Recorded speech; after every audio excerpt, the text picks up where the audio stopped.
हाय दोस्तों, आप सभी को हमारी यूट्यूब चैनल ऋषि स्टडी पॉइंट में बहुत बहुत स्वागत है।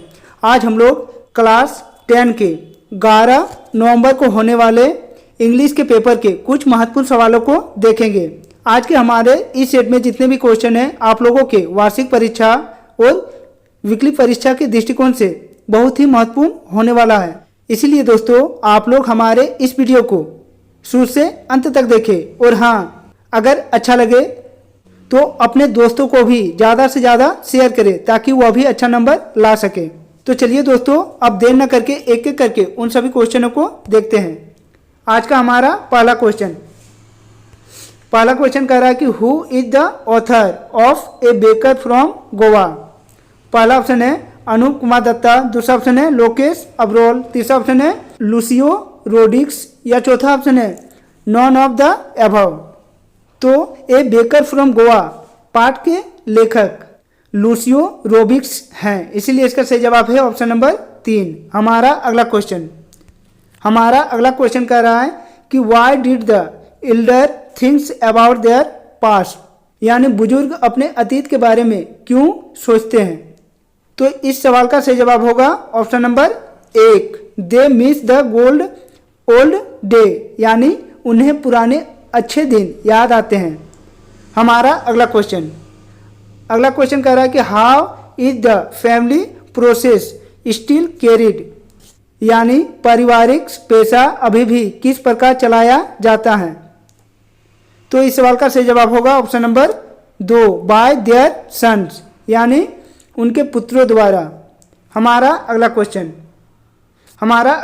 कह रहा है कि which one of the following task is done by bakers, यानी निम्नलिखित में से कौन सा कार्य बेकर्स द्वारा किया जाता है। तो इस सवाल का सही जवाब होगा option number 1, back the loaves, यानी रोटियां सेकना। हमारा अगला क्वेश्चन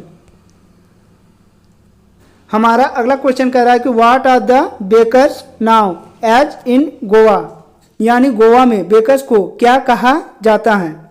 तो इस सवाल का सही जवाब होगा ऑप्शन नंबर 1, पेडर। हमारा अगला क्वेश्चन कह रहा है कि the baker was also there, यानी बेकर भी उनका था।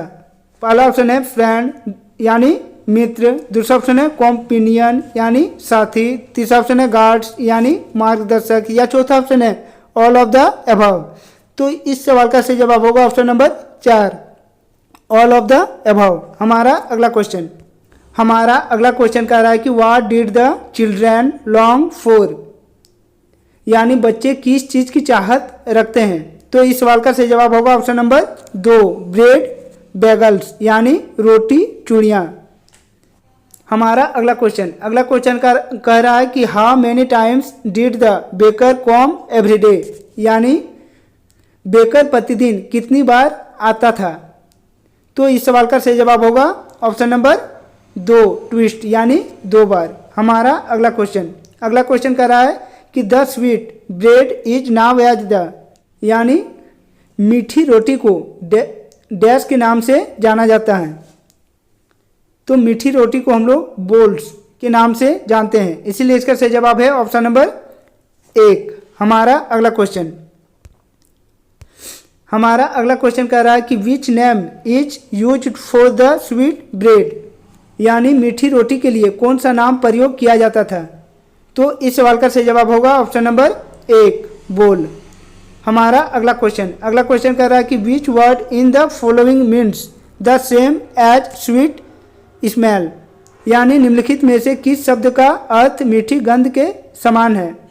तो इस सवाल का सही जवाब होगा ऑप्शन नंबर 3, फ्रेग्रेंस, यानी सुगंध। हमारा अगला क्वेश्चन कह रहा है कि what does the narrator still remember, वर्णकर्ता को अब भी क्या याद है। तो इस सवाल का सही जवाब होगा option number 1, typical friends of the loaves, यानी रोटियों की विशिष्ट सुगंध। हमारा अगला क्वेश्चन कह रहा है कि द बेकर और the bread seller of those day had a peculiar dress नाम एज, यानी उन दिनों के बेकर या ब्रेड विक्रेता की एक अनोखी पोशाक होती थी जिसे कहा जाता था, क्या कहा जाता था? तो उसे कबाई कहते थे। इसीलिए इसका सही जवाब है ऑप्शन नंबर 3 कबाई। हमारा नेक्स्ट क्वेश्चन, अगला क्वेश्चन कह रहा है कि डैश वाज कॉल्ड कबाई, कबाई कहा जाता था। तो कबाई हम लोग बेकर के ड्रेस को कहते थे, इसीलिए इसका सही जवाब है ऑप्शन नंबर 1। हमारा अगला क्वेश्चन और हमारे इस सेट का आखिरी क्वेश्चन, हमारा अगला क्वेश्चन कह रहा है कि where the monthly account of the baker recorded, यानी बेकर के मासिक खाते कहाँ दर्ज किए जाते थे। तो इस सवाल का सही जवाब होगा option number 2 on A wall with A pencil, यानी दीवार पर पेंसिल से। तो दोस्तों यदि आप लोगों को आज का हमारा यह वीडियो अच्छा लगा हो तो हमारे इस चैनल को सब्सक्राइब कर ले और बेल आइकन को दबा ले, ताकि हमारे इस चैनल में जब भी कोई ऐसा वीडियो अपलोड हो आप तक नोटिफिकेशन सबसे पहले पहुंचे। तो चलिए दोस्तों और एक नए वीडियो के साथ फिर मिलते हैं, तब तक के लिए बाय।